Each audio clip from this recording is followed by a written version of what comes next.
Hello, everyone. Hopefully we're live. Are we live? Yes, we are live. My name's Cameron Lee. I'm producer on Dragon Age Inquisition, and this is Mike Laidlaw, the creative director. Hi guys, how you doing? So today we're going to be showing a bit of the game. We've got Connell back here as well. He's going to be helping us coordinate some of the questions, etc. So if you ever wondered how many Bioware devs it takes to run a Twitch stream, apparently it's 3. And that's not even counting setup. That's right. That's It's just the people crazy. in my office. Yeah. So this is my office. Welcome to my office. You're going to get an amazing shot of Cameron's office and Cameron Yes. any moment now. Yes, exactly. So Maybe now. Now, in fact. Yes. Wow. Okay. So today we're going to show some character creator stuff. I'm going to start with one particular character, show you guys what that's like to create your Inquisitor, and then I think what we'll do is we'll get some questions and some comments about what other character we might want to make, what other race, and then we'll go from there. And then we're going to show something new, some new areas of the game which we haven't shown before. Today we are playing on a PC with a 360 controller because that's what's in my office. So That's what's hooked up, yeah. exactly. One thing to note, we know you guys are really dying to see some more PC controls in action. One of the big things we've tried to make sure is that in terms of gameplay, there's parity between them. So Yeah. you know when you're fighting, when you're using your abilities, they basically play the same. Of course, there is a custom UI and a custom interface scheme when you're using mouse and keyboard. Yeah. But for those of you who have a controller at home for your PC, you want those sweet graphical optimizations. You can absolutely do that as well. Yeah, definitely. And we're going to be showing a lot more PC stuff and talking about a lot more in probably the next week or two. So Yeah. stay tuned for that. Next week, I think it is. Just some final touches going Yep. on it. And it's Yep. pretty exciting. Yeah. Okay, should we get started? I'd like to. Okay, let's do it. Press start. Okay. So our character creator is part of our new game process.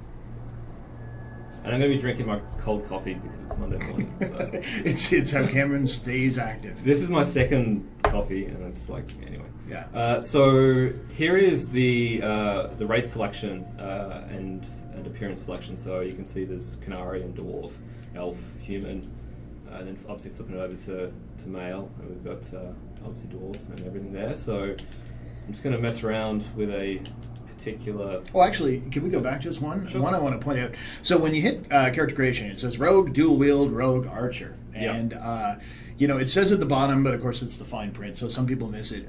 Well, wait, does that lock me in? Do I have to play Yeah, two-handed? it definitely doesn't. You don't. No. You don't. It basically determines your starting talents, your starting weaponry and Equipment, stuff. Yeah.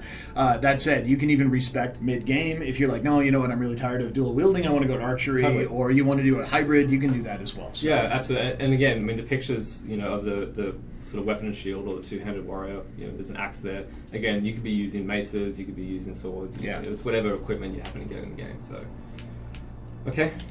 So then difficulty. I love the nightmare description. It's just swords and you're holding your own head. Yeah. Yeah. So we've been balancing it out so that hard in particular is a pretty sincere challenge. Yeah. I've been working directly with the combat team to push that up. Yeah. In part because I think there's those of you that like played Origins on Nightmare and that kind of stuff. You want your hard experiences to be really hard. Normal's a little more accessible.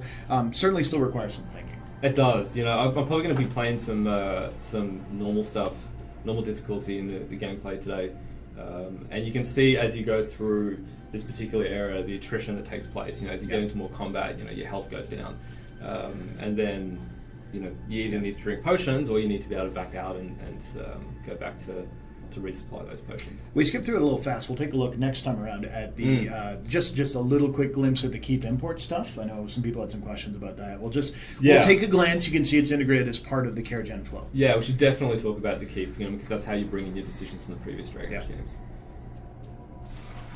Actually, we just had another wave of invites go out, so that's pretty nice. We're seeing a lot more feedback coming in. Yes. Yeah. Don't you have like 5,000 codes? Everyone spam Mike for codes. I don't anymore. Come on. Actually, I don't. I had to give them all away by asking really obscure trivia questions. Yeah. Okay, so here we are. We're in our appearance customization. So there's default heads that we start you with that you can then customize. I love the punchy prize fighter. Yeah, this guy. This guy's amazing. Yeah. Yeah, he's lost. Well, he's won more fights than he's lost. I think is what that face says. Yeah. All right, so now I'm customizing this particular character. You can see there's a whole bunch of different categories here. If we go into general, initially there's some sliders. We have a really cool system to give you a lot more control, but some of these general settings, change the face, structure. Yeah, these are just your top level. Exactly. Start from here, and then you get a lot more fine-tuned. That's right. So skin tones, all the way from really pale Canadian, not having the sun. What? Yeah. Come on, I'm Australian and I've never been this pale in my entire life. Haven't seen the sun in many, many months. That's right. I think one of the first things he said when I moved here was the wolf god will swallow. Yeah. The sky wolf. Yeah, will eat the sun. Yeah, exactly. So, all right, we want someone kind of tanned.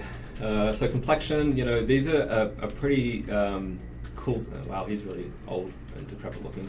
Wow, that pretty much looks like us at the end of a project, man. It does. Yeah. So you can see there's like freckles and things like that in there as well. As you sort of flip through those, we'll go with that one. Sure. Okay. So eye color here again. This is the basics of the eye color. We can change that in a really cool slider later on. Hair. There's a whole bunch of different styles in here. The tousled, the undercut, the He-Man, and the Joan Jett. Yeah. The it reminds me of that guy from God, I can't remember the name of the show. Anyway, That's fine. Yeah, I like that guy. Yeah. Okay. The big thing was we wanted to give a bunch of different hairstyle options for people. Like, if you want to have long, you want to have short, we want to give a bunch of those. Of course, hair color is always important, and it will transition down to your facial colors as well. I'm going grayer the longer this project runs, so that's going to be me by the end of it. All right, let's go with dark brown. Ooh. A chestnut. Chestnut. Yeah. Exactly. This guy's really pushing all the edges. Oh, totally. Yeah, absolutely. Yeah. Dark brown hair. Oof. We've got some little beard styles here as we go through. So, I don't know what you'll describe that as. Isn't that technically a Van Dyke where it doesn't connect, or is it connected? You're the beard expert. I just have a beard. That doesn't make me an expert. All right. I'm gonna go again. Let's 5 o'clock shadow. No, good. Oh, no. Something different? No, you just too generic. You got to get yes. Now we're talking. All right. Okay. Stash of doom. So voices. Each gender has, or each appearance has a selection of 2 different voices. So they come essentially pre-map based on race. So if you don't touch the slider, and if you're at the top level, like Cameron was scrolling through that list, if you just say, yeah, that one's awesome, I'm going for that, you'll get the voice that matches your race. So an American kind of flatter accent is going to match, and you guys can hear them here, is going to match the voice of a Canary or a dwarf, and then the British accent is going to match a human and an elf. Yeah. So here is where most of our customization comes in place. We've got this really cool sort of like, I don't know what you call it, like some sort of multi-point thing. Yeah, a pan-dimensional target. Yeah. Pan-dimensional. Tyler is probably in his office right now. What are you doing? It's a 2-dimensional slider on a grid. God. Anyway. So big ears, little ears, you can really sort of customize that. Okay. If you had hair, it would move around the hair. Yeah, and then you can move the ears around the head with this kind of slider. So it's all really cool. The character artist is probably also looking at us right now going, what have you done? So earlobe size, I love this one. It's like, how big do you want your earlobes? How big are your earlobes? About that big? Better. Yeah, they're kind of earlobe size. Okay. Yeah. That's how I think of them. Yeah. The right size? The correct size. That's right. Everyone else has got these weird ears. Mine, pretty much normal. Do we want big cheekbones? I don't know. This is your creation. Okay. Except for the beard. Yeah, okay, yeah. It's my mustache on your creation. Yeah. So you can see, how the skin texture is just running over whatever changes of the skull that we're making there. So brow size as well, So it's all pretty. I think we gotta get into some color stuff though. That's where it really shines. All right. Well, let's do it in the eyes. So there we go. You start off with just general sort of eye shapes. We can then modify. So if we scroll down here, we can do say the outer iris color, and then separately the inner iris color as well. So you can see if we want to go. What color do you want to go, Mike? I think we need, let's go some green. Some green? Some green. Okay, yeah. So once we pick the sort of the general kind of green color on here, then using the other stick, I can sort of really fine tune the particular color. So we'll saturation. Yeah. So we'll go really bright green on the outer irises, and then on the inner irises, we can do like a, I don't know. You see, I mean, if you go like full green, it's like mega green. Yeah. And that's just really that slight part around the inner iris, which is really cool. That you can have that much customization. Again, default sort of nose shapes you can look at here, and you sort of flip between them, and then you can customize that. So what are we doing there? Like the width of the nose, You can see the beard sort of modifies as well. Yeah. Nose position on the face, take it all the way down, all the way up, and then I should do it on that side, I guess. Zoom out a little bit. Yeah, it's true. You can zoom in and out if you want to get really close. It's not on a per slider basis. Do we want this guy to have a big nose? Again, follow your muse. Just right. Chase that dream, buddy. All right. Okay. So then we're looking at the bridge size. So, right now it's sort of up the top, and if I scroll down, and you can start to see it sort of modifying the two sort of parts of the nose. Yeah. And then we gotta hit broken nose before we're done, though. Oh, definitely. Yeah. That's one of my faves. It's actually it's like, I think when you think about characters, people tend to think of them as being this character's just going to be perfect, and that sure you can chase that down, but sometimes it's a rough and tumble world. Your character's probably been a lot of fighting. Yeah. It's been a chaotic time, so you come out of that and you're like, no, my nose needs a crook. So, absolutely, it depends. It's whatever your fantasy is, right? I mean, being able to create your own Inquisitor. And then play it in the game, and then make your own decisions and action. This flows through everything in the game. Customization, crafting, the decisions that you make, the impacts of that, how you customize Skyhold. Your race, gender, voice. We want your character to be your character, rather than a fixed one that we force upon you. Yeah, the voice thing was really fun. I remember when we were discussing that. Because actually, so we added voice as part of the addition of races when we moved a year and said we want to go further with this. We said, okay, so what should we do? There you go. Get that big swollen. And I love how you can sort of take it from side to side as well. A deviated septum? Yes. I think that's what that's called. It looks really good on a dwarf. I'm not a doctor, but I play one on TV. Yeah, because dwarves tend to have your big florid nose. Yeah. Well, they don't have to, but I love that. Little teeth. It kind of looks like Freddie Mercury. Oh, wow. Yeah. Yeah. Here we are. So having a beard is not so good to show off the lips, but anyway, we can sort of show it off. So you can I'm going to go back out. I'm going to take off our beard for a sec. So where was that again? General. It's in general. Yeah. Okay. Where were we? Mouth and jaw. Okay. So you can see the mouth width is changing, the upper part of the mouth as well. And mouth position, you can take that all sorts of weird and wonderful. little pursed, Yeah. He's posing for his selfie now, I think. Oh yeah, definitely. Yeah. Getting the duck lips. You want full lips? Dude, again. Man, you're not helping me. You're supposed to be creative. I'm giving you the opportunity to fulfill your fantasy, which apparently is a scruffy guy with green eyes. Yeah. Yeah. There's our jaw size going on. See the skin moving over that jaw there. Chin size. Zoom out a little bit. Double chin. I love this one. Yep. Yeah. Maybe just had a little too much Orleans cheese. Mm-hmm. Maybe had. He's been finding all the cheese wheels in the game. It's just been like, this cheese crushing dead bodies is delicious. So Adam's apple size as well, and you can do that for male and female, which is cool. Yeah. So why not? So some people are wondering if there are replication codes generated from this so that you can share your character with your friends for them to use. So replication codes is something we're looking at. It may be post-launch. It's still an investigation right now. Our hope is to try and integrate it with the Keep somehow, so it's fairly easy to do. But we don't have specific plans in place right now. But we're aware it's a very popular feature. At this point, it's getting it to the right venue for sharing them. Because there are obviously a ton of different sliders and data and stuff. Yeah. So that's where we're looking at right now. But yeah, we're aware. That one's definitely on the hit list. It may be something we add in post-release even. Yeah. You gonna make the scarred up? Why not? Scars? So we're moving the scar across the face now. We can do it in a horizontal as well as a vertical position. Yeah. Take it up. Oh! Yeah. Man, he's lucky that bear didn't get his eye.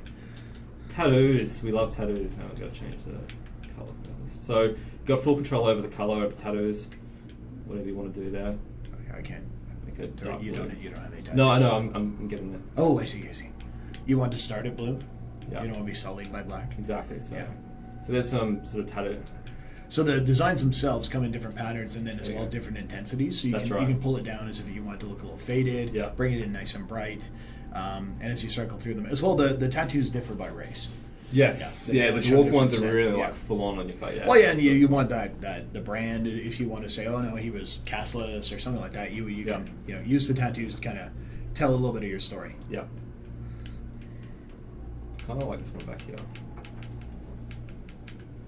There we go. Okay, makeup.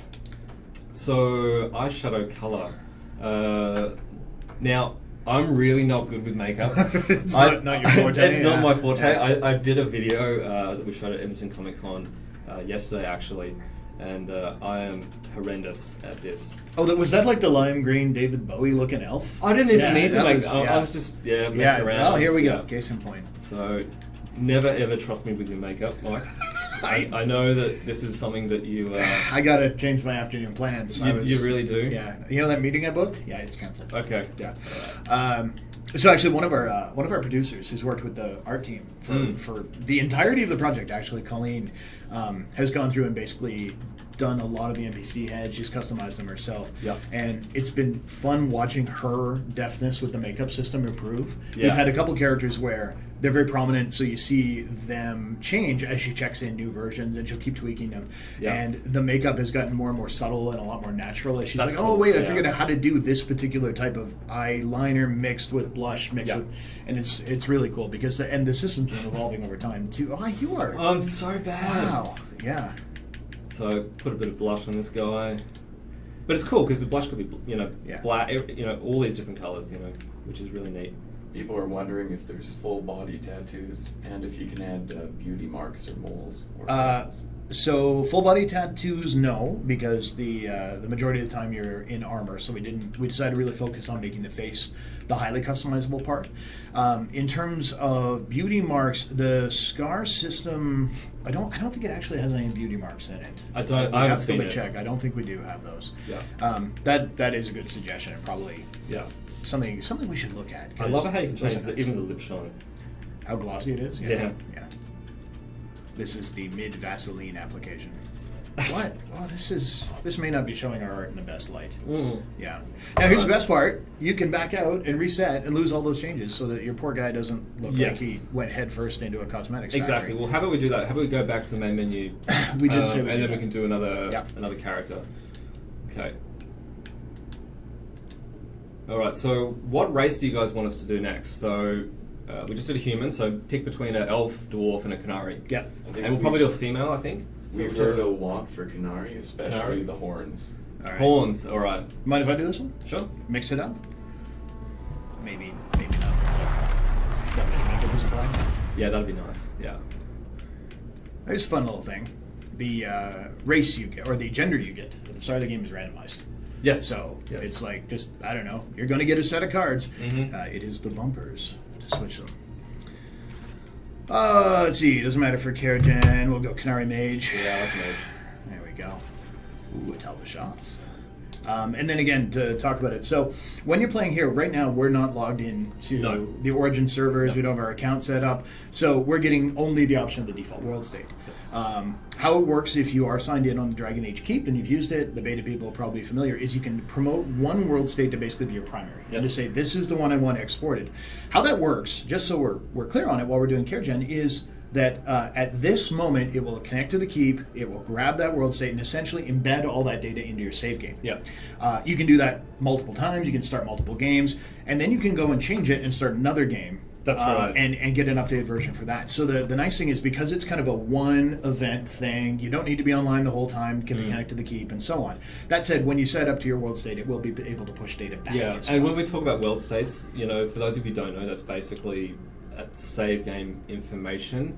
Who's king of Ferelden? Exactly, that's right. Yeah. So if you played Origins or you played DA2 or both, you can go back in and you can set up this world state, which is basically you defining all those decisions and actions that you've taken in the previous games. Yeah. And then that's what you bring in. So. Yeah, and the Keep's a free web-based system. Yep. In fact, if you look at the archives here on the BioWare channel, you can see Fernando and Leah and co going through that in detail, so you can sort of see how it works. Yep. It's kind of a living tapestry of history. That's right, and it'll be live before the game ships, so Yep. you have plenty of time to get in there and mess around with it. Get it set up and everything, right? Yeah, I've got to do that myself, actually. I got mine set up. Now, after your character is set, are you able to revisit the character generator later in the game? Not currently. Not currently. That's something, again, we're Face looking melter. at potentially later. Yeah, we jokingly call that the face melter. Yeah. It's something that may happen post-release. We may patch it in or something like that. But Yeah. for right now, the nice thing is we're trying very hard. We got our lighting guys to make sure that this is a close approximation to kind of a neutral lighting state for the game. Yes.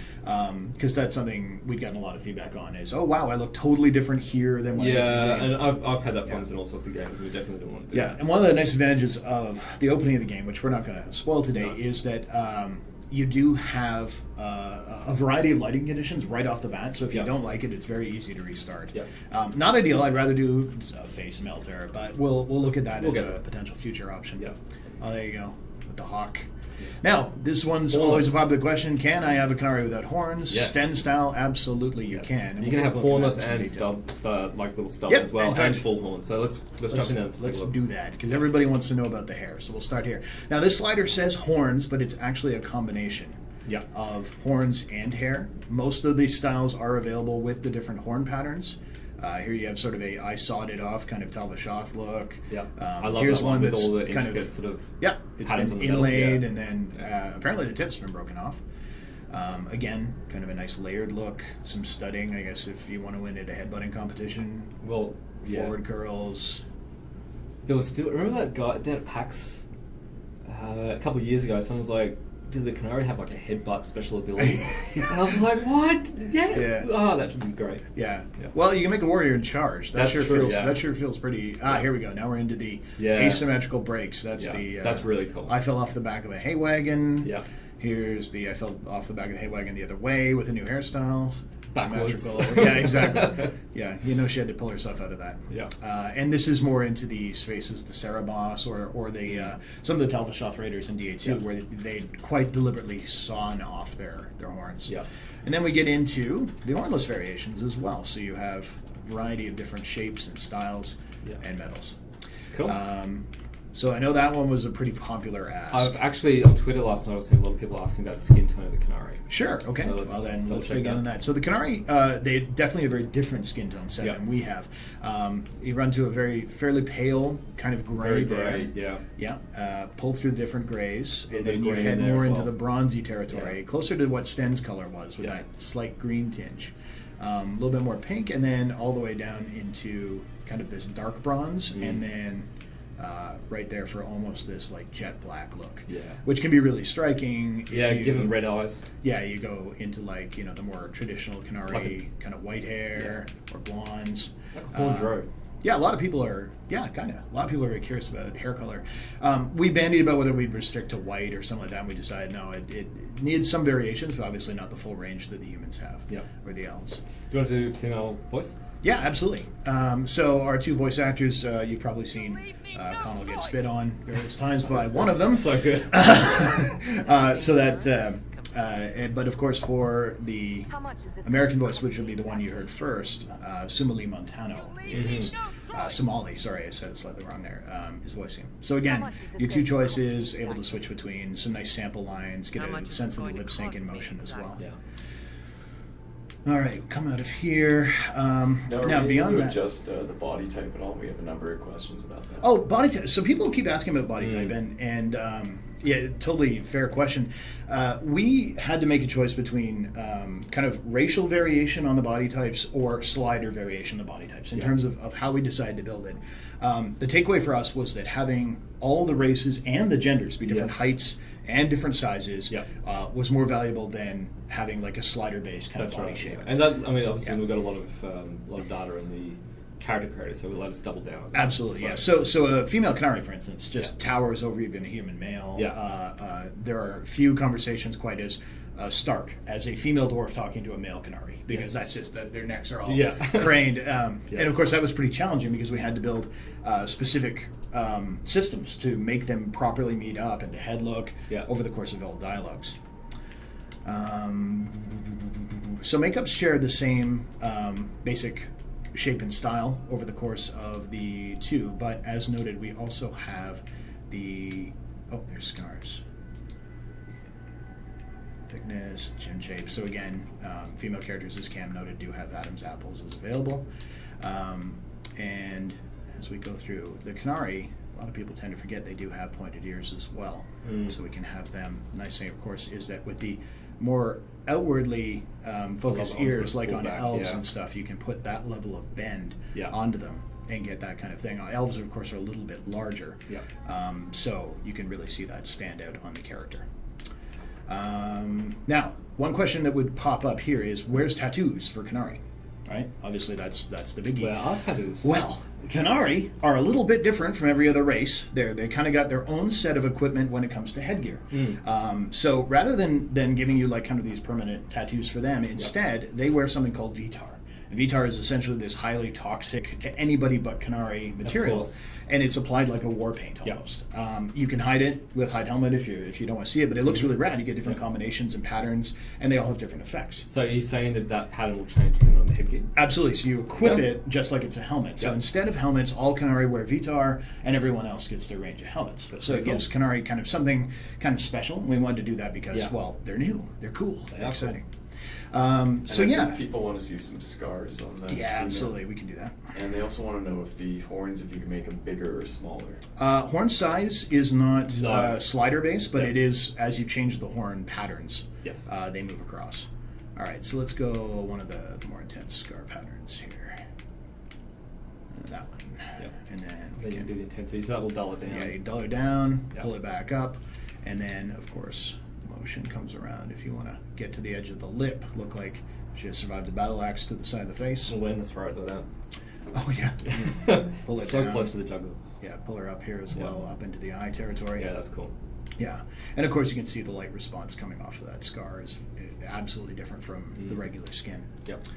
Are we able to see different types of lighting in the character creator so we can see what Cameron's glam makeup looks like?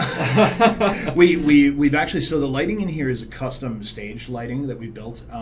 We don't have it cycling through different ones, but what we did is built this one to be essentially the same lighting that is used for most cinematics. Yeah, because unlike our previous games where the lighting was entirely the level, we've actually done a pass through all the major cinematics in the game and done a cinematic lighting pass. So it's the equivalent of like the gaffer coming in and lining stuff up, getting the right color. So this is a close approximation. Obviously, there's going to be some difference because you won't have a green background. And That's so right. on. Yeah. But other than that, this is about as close as you'll get. Yep. Yeah. Take one more look at horns. Oh, yeah, and you wanted to do some red eyes right on there. Yeah, let's do that. There's some nice brilliant blue, icy. There you go. Into the so they're just the greens. default ones. Yeah, huge range on there. Let's and jump then down on those. we want to go. Let's make them a little bigger. Yeah. There we go, so we can see them. I love how you can rotate the eyes, change the style. Yeah. There's unibrow eyebrows. I love those. There we go. So there's a nice kind of good example of the different colors in between. The inner iris, of course, will change. We can go into I love when you do it white. or So it's like a red around the outside and white in the middle. If we get more into like a Sten territory where you have kind of this rich violet with a little bit of red on the outside, that starts to look a little more into that territory. So again, all characters can have this. It may be a little fantastical for humans, but hey, it's your character. Yeah. Maybe you were hit by a random spell. It's a chaotic time. It is. Absolutely. Are there any post-game character customization unlocks? As in, do we unlock more stuff when you beat the game? Get more stuff. No, we want to give you everything right up front.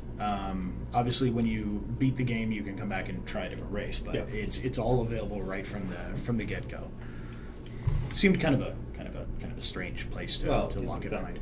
Do you know how many options there are? So I think it was something like, I need to double check. Aaron's probably going to slap me, but I think it was 62 variables. And then in terms of like what each of these categories are here, but then in terms of combinations, like it's billions. Like even just in colors. Yeah, there's this spectrum here is enormous. What is that? Like how many is that? And then with the multi-point on each of the some of the cheekbones and the eyes and the ears and stuff like that. And hey, while we're at it, eyelash style. We didn't show this earlier. No, I didn't show that one. You want big thick fan, full little. Maybe it's Maybelline. Maybe she's born with it. These are all pop. What? I grew up in the 80s. I'm allowed to say things like that. Get off my lawn, Cameron. Yes, does there we go. The character creator affect your in-game picture for your character? No, the picture is the iconized mark on the hand. That's right. Yeah. The portrait is determined by that, basically because we've gone with the stylized look. Yeah, I know. Some people are going to be like, but the derp face portraits, those are very popular in Origins. Yeah. Well, I mean, the followers kind of have derp. Some of them are a little bit dirty. Yeah, but because we're using the icons to indicate when a character is wounded That's right, in a particular shape, we decided to use the Inquisitor as a more kind of generic style, so that when that hand goes red, even if you're not controlling your Inquisitor directly, you immediately get at a glance, go, oh, geez, the Inquisitor's in rough shape, and so on. Okay. All right, shall we go to some gameplay? Yeah, let's jump in. Let's back out here. Cameron, back to you. All right. So this area is it's a bit of the deep roads, I guess, sort of some dwarven. Yeah, so the area. For those of you who may not be familiar with the Deep Roads, lore time. The Dwarven Empire once stretched across the entirety of the underworld.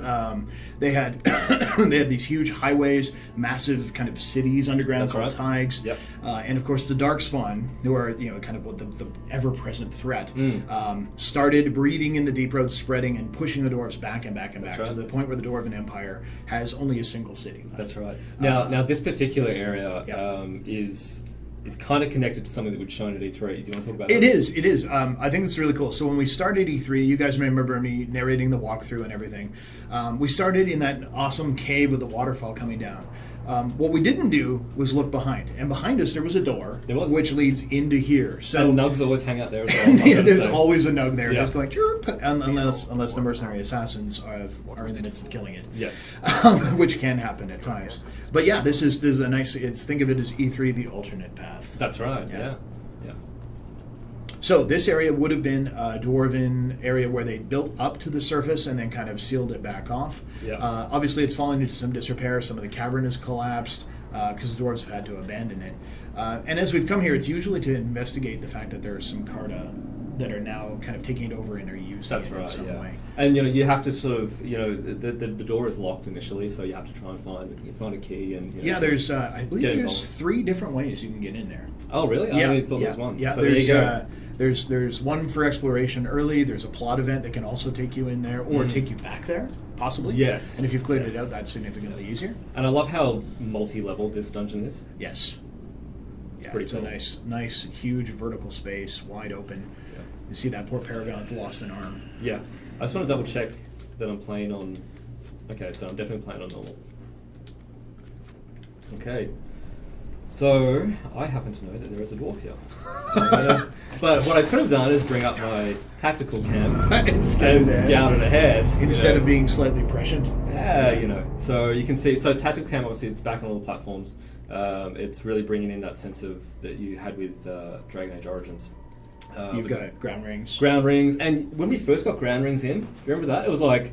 everyone started cheering. Oh my god, ground rings! Yeah, I remember that. It was during the E3 review. We were getting ready, and we were like, "Okay, we're going to showcase TACAM nice and early." And the first time ground rings came up, the whole room burst into applause. It was like, "Yeah!" So here you can do like basic attacks. You can swap between the characters here. Tell them to give. And in fact, if you do multiple characters with attacking, you'll see that the target kind of queues up, and you can see who else is going to be doing basic attacks on him. Just press A on one of them.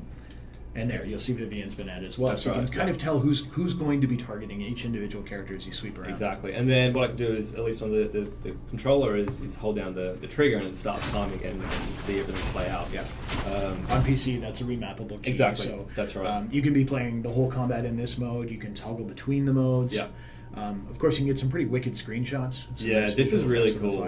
Like, this guy's like, I wish you were here because look at me. Yeah, determined. Exactly. So determined. The model guy, yeah. So this is really cool. What we found is that the players, the more people get their hands on these, this tactical cam and real time, as they swap between the two quite fluidly, which I think is really neat. It's a great byproduct of creating this new system that allows us to move time forward. Shamey's dead. That needed to shield bash. Yeah. So can you fall off those ledges? Yeah, there? worth noting. You can. I could. As a player, if you fall off, you will reset and come back up. If you send an NPC sailing off those ledges, then they will be able to.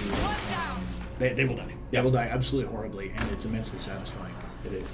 Cassandra, in particular, has a couple moves that are very, very good for sending guys flying with the shield, doing bashes. So I'm just going to run around for a little bit, Mike, and Is your quest window always open itself right there? It can be. It's contextual. Up to you, yeah. Yeah. If you don't have a quest tracked, then it will turn off. You can also turn it to be off all the time, on all the time. Up to you how you want to built into That's right. And it's the same with things like damage floaters. You've seen some damage floaters coming up there. I've changed my config to only have damage floaters for my controlled character. You can do the whole party? You can do the whole party. You can do, I think, none as well. Yeah, you can say none. I don't want any damage floaters. That's right. So we had a guy come down around here. Now, another thing worth noting, the armor that Cameron is wearing on his main character, we'll take a look at in a second, is the one of the suits you get if you pre-order. That's right. Yeah. Now, we did some cool stuff this time around. In fact, coming up very soon, we're going to dig in on crafting and customization. I'm actually just looking at a QA. You guys have sent in some questions. How does that work? Walk us through it. So I've written up an intro. But here's one of the things that's very neat, is that armor has a pattern that determines its appearance. But once you have it, you're going to get a starter set of armor if you pre-order the game. You're also going to get the schematic for that armor. Meaning that you could be building that armor out of dragon scale, out of the best materials in the game. If you really like the look, you can actually invest some time into crafting and make that armor out of like top tier stuff. That's right. In fact, you can do that with almost every armor in the game. You can find a schematic for it, buy it, recover it from some ancient tag, and once you have it, you can then use the Inquisition to cash it in to build it. Yep. Thank God you're here because I can't talk and drive. Yeah, no, I think it's probably good. There's two. I'd end up with like game face. with you just cheese. There is cheese. There's cheese and sausage links. We've really broadened out our food in the dungeon spectrum. Are there any sort of basic needs? Do you need to eat or sleep? No, we haven't gone big on eating or sleeping. What slightly pushes into that territory though is the change we've made. The change we've made to health. That's right. Let's talk about health because we're going through a dungeon now, and it's sort of slowly coming down as we get into more. So, in fact, pull your left trigger. Right now you notice Cassandra, the Inquisitor, and Vivienne are slightly hurt. You can see their health bar is depleted. That's a result. Health doesn't come back instantly after combat anymore. It can be restored via potions. In fact, if we pull up the tactical wheel, we can. Yeah, there you go. Nope. Oh, that one. Yeah. So you have a stack of potions. You can also carry additional potions on a per character basis that are regeneration. Yep. There's a grenade you can throw to heal your party as well. But ultimately, you notice it's 8 of 8. That's a limited resource. You don't have an unlimited number of potions available. Yep. Meaning that you have to play a little more strategically. Think long term, not just win this fight, but like how am I going to survive fight after fight after fight. Yeah. And Cam's playing him normal, so it's not gonna crush him. No. But he is able to go through those encounters, and even then he's taking a bit of damage. One element that's worth noting. I'm also picking up some crafting material here as well. So Darkstone, this is a great area for Darkstone, and each materials. Drakestone. Oh, it's a Drake. Sorry. Yeah. Each I can't read. Yeah. Each type of crafting material has different stats. Just pause that for a sec. So. I don't know what this one has, but like it might be like +2 to magic or defense, and that will change depending on what slot you inserted into the schematic of the equipment that you want to craft. Yep, absolutely. So if you use higher tier metals, your armor base value will be higher, and then each schematic, especially as they level up, they have a lot more utility slots and defense slots, and depending on I'm going to use this leather and this metal, you'll come away with different stats. Yeah. But anyway, to talk through damage, one of the mechanics we mentioned is to kind of get away from the idea of the heal spam mage. That's just the heal. Yep. Is that instead the whole party kind of works together. Whoa. Oh, you sir have that is Blink. That is Blink. And you've zoomed off of the slide. So it lets you move very quickly through combat. Great for evading dragon fire and such. Yep. So as a party, you can have your mages set up barrier. You'll notice the Inquisitor right now has that swirling blue around him and a bar overlaid. That barrier will eat damage, so it prevents it. Warriors can build up something called guard. If you challenge a foe, if you taunt a foe, if you shield block or parry, there are many ways warriors can build up their guard stat. And guard, which you'll see again on the Inquisitor and cast now, are those silver bars, and they act like an ablative health. So in a lot of ways, the warrior is as responsible for healing themselves, almost as a preventative measure. It really changes the gameplay dynamic. It means you don't have heal spam. It means your mages can be a lot more focused on crowd control, and your warriors can be a lot more focused on protecting themselves. That's right. Now there is a revive kind of a spell, right? Like at the end of the spirit tree. So there's a revive spell which allows you to get someone up at range. You can also, if you're willing to spend the time, run someone over and press A or hold A or interact by right-clicking, so that you can get any character back up during combat. It's slow, whereas the spell is like, he's up and suddenly healed. You can even invest in some really, really high-end alchemy and get a potion, like a throwable grenade that can revive people from unconscious states. Now, does the pre-order content give any inherent advantage to players? Oh, so pre-order basically changes your variety visually. You have this sword available, you have new armor available, and at the very beginning you're granted weaponry that kind of matches the starting class you pick. So if you pick an archer, you will have a bow delivered to you and a suit of light or medium armor. But in terms of like long-term advantage, not really. It just gives you yet another avenue for customization. It does. Now this is the Carter leader, so this is who we're going to do a tougher encounter here for sure. Inquisitor pulled that guy over. Yep.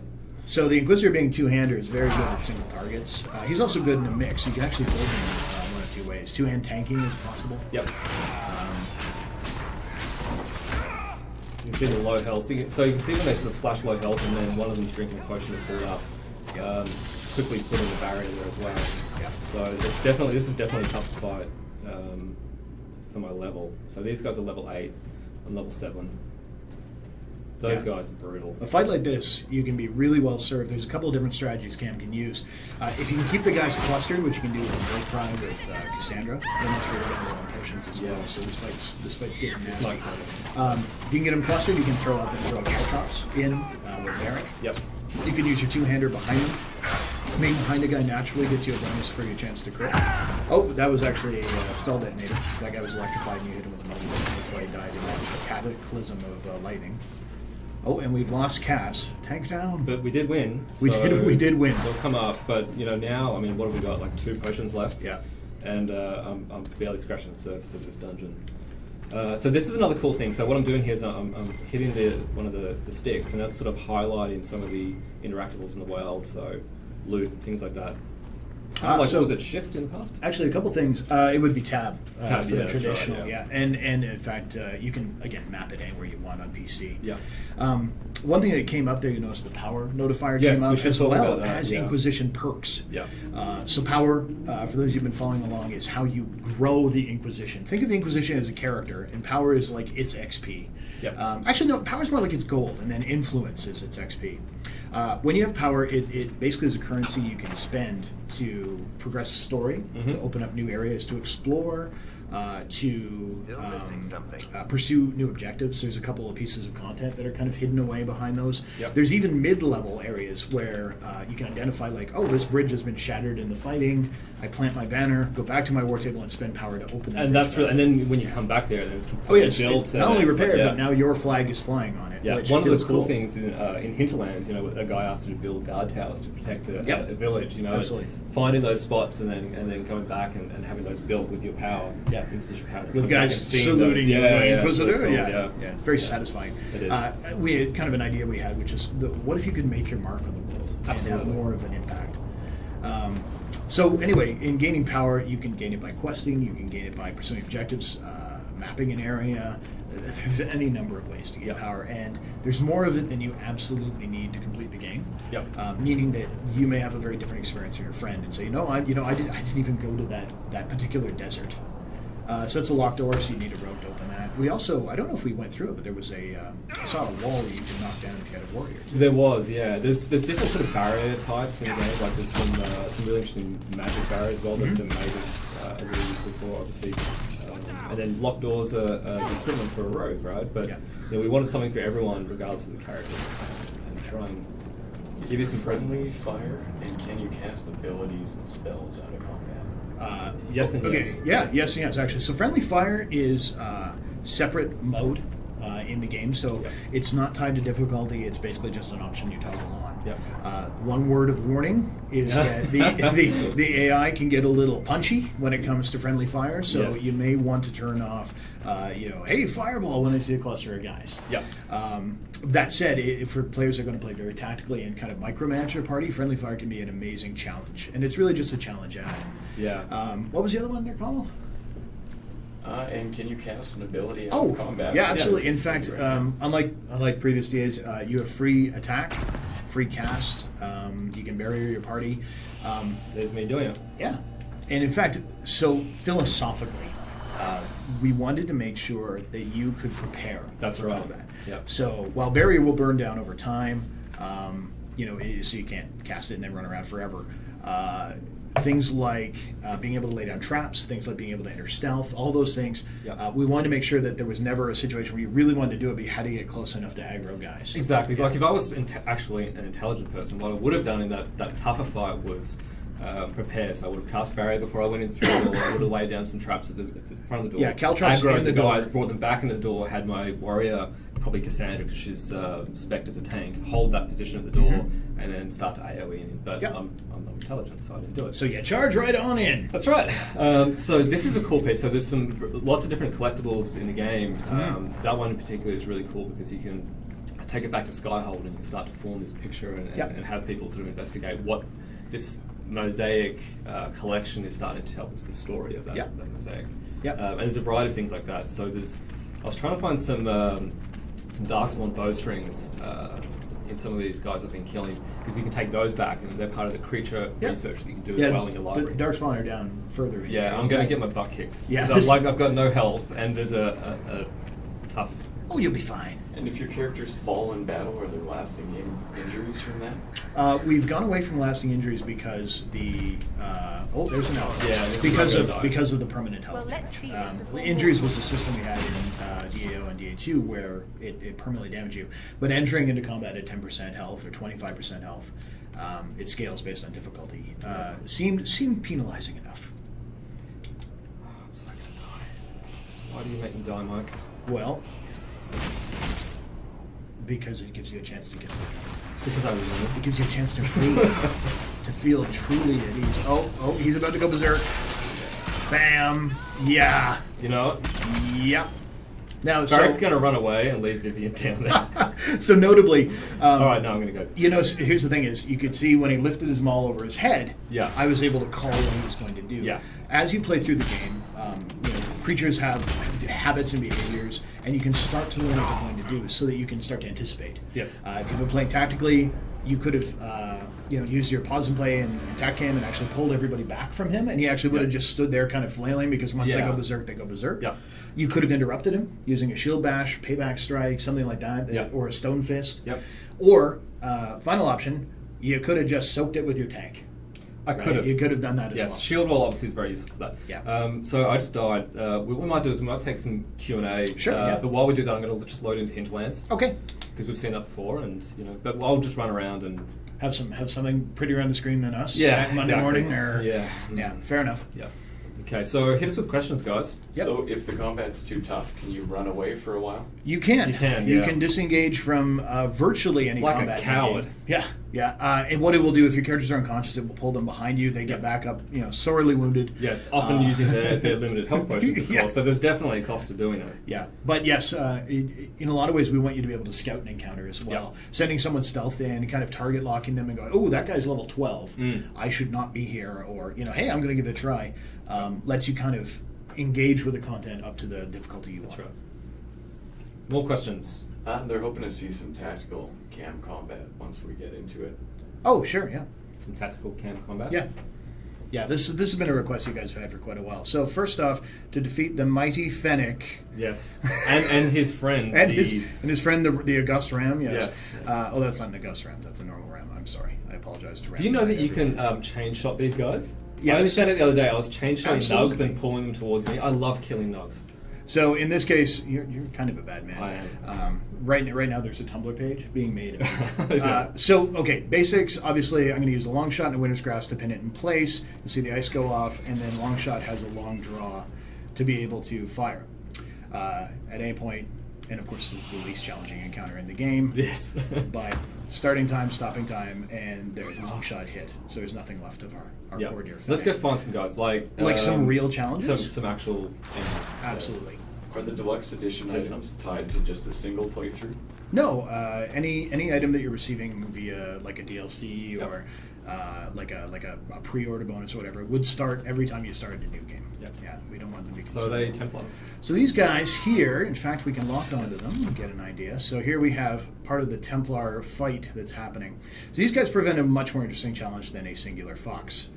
Here we have an archer. Glowing arrow indicates he's about to do a special move. So there, what I'd want to do is shut him down, ideally with a Winter's Grasp.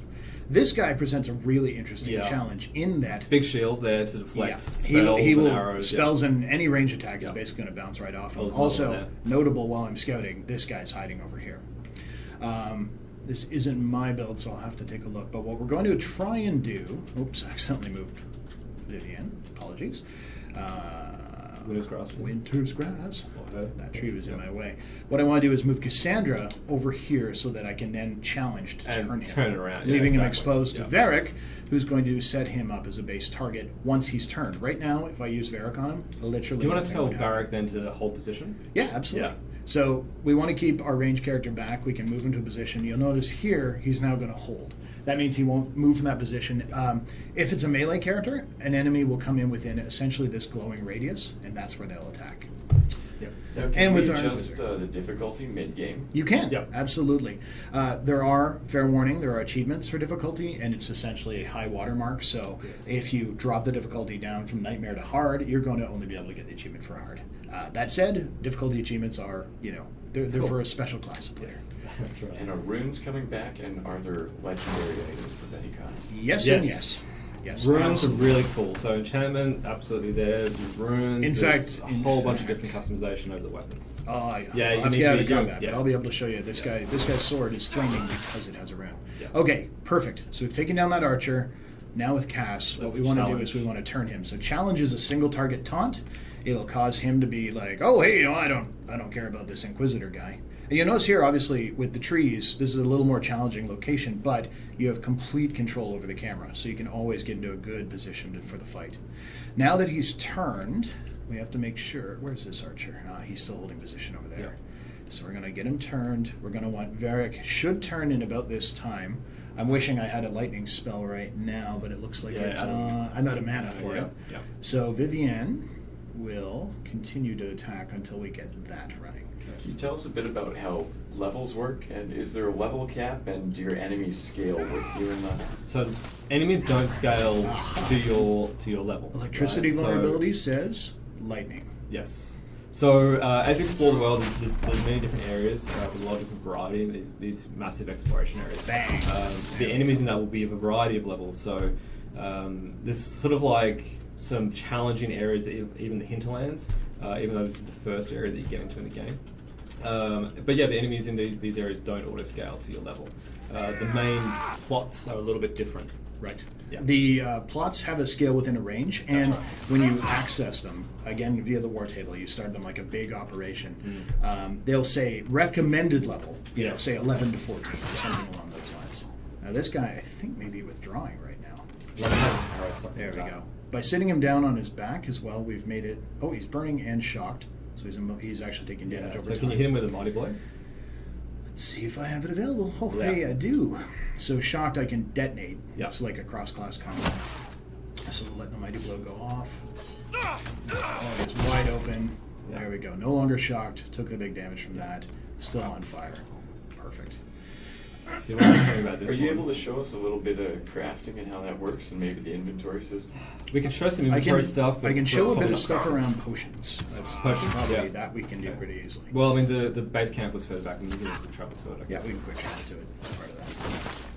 So archers have a behavior. They'll just notice he just executed, where when they're under threat, they will try to fall back. Yeah, and it's interesting because they'll try and fall back behind some of those guys with big shields too. Yeah, yes, they will, absolutely. Now, what he can't fall back from is being sat down. Nobody's fallen back from that. We'll do another challenge. You'll notice when I do a challenge and it executes that Cassandra is going to build up guard as part of that. Taunting and other activities are kind So of that guard, focused. that was that little silver thing that Yeah, went over there. that's exactly it. So that's some more health for her ablative. And hey, There's a little quest there, and there's some logging stuff there too. These renegades sully the name of the All temple. right, so we've got a ton of questions. I think we'll All right. move into Q&A. I will go look at crafting and we can keep answering questions Yep. here. Okay. Logging For stands sure. are part of the crafting system, yeah. Yep. Yeah, go ahead, ask away. Okay, so how easy is the easiest setting? The casual setting. It's designed to be pretty, Yeah, it's pretty easy, easy, actually. yeah. So you still have to be engaged in the combat, but our goal is to make sure that you really only need to focus on one character. You don't need to be constantly swapping That's and right. switching. Instead, you want to be able to have an experience, but there will still be some challenge there. It's not like an auto-win combat or anything like that. Are there any dual-wield warriors? Dual Wield Warriors that we have already confirmed is not back. I'm well aware it's a very popular request. And what about a corruption-type plot path where you can be the bad guy? Certainly, the Inquisitor is not necessarily. Oh, is this the build where crafting's broken? Could be. It may be. This is the build where crafting's broken. Let me restart this. We will restart and we will do some lovely touring.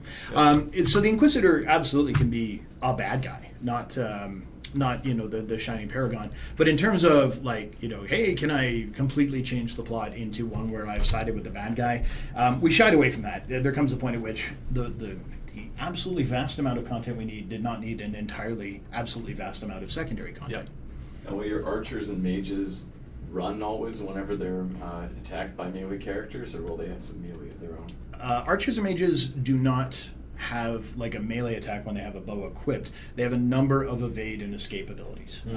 There's any number of ways they can respond to being attacked. Archers can leap out of combat and fire kind of a knockdown shot. There's sleeping dust you can throw at your foes. We've shown that at E3. Some cool combos with that too. Yeah, all kinds of cool stuff. Back to the Underlands. So, can you talk a little bit about where this falls between the combat you see in Dragon Age Origins and Dragon Age 2? Sure. Yeah. Cam, do you want to do high level? Yeah, I mean, high level, Origins was quite a slow combat system. A lot of tactical cam usage, I guess, in that. Well, on PC only. So, yeah, on PC. DA2 certainly was a lot faster, a lot more responsive.